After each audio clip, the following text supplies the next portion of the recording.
মামু কি হলো? অশুভ ফোন করেছে।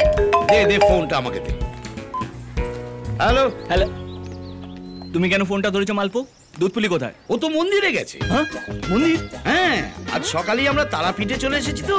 ও তোমার নামে মানত করেছিল। ও মা, আরে আমিও তো তারাপীঠে এসেছিলাম, দুধপুলি নামে মানত করেছি তো তাই।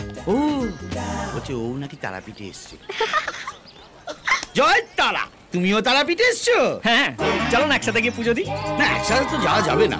আমরা তো অলরেডি মন্দিরে ঢুকে পড়েছি, প্রচন্ড ভিড়, আর বেরোনো যাবে না। আরে সাইড সাইড সাইড। ও ভাগো মা, জোরে পা। আরে লেডিস আছে, দেখতে পাচ্ছেন না?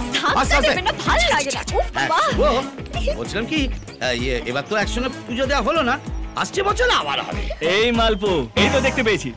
বললেই হলো, তুমি আমাকে দেখতে পাচ্ছ? পাচ্ছি তো, ওই তো মেট্রোর সামনে থেকে কেনা লাল গেঞ্জি আর লাল টুপি পরে দাঁড়িয়ে আছে। হয়ে গেল। কি হলো? ইজি টং, বগলের তলায় বিষ পড়া। মালপো, মামু, এবার কি হবে? মাতারা নাম নেই।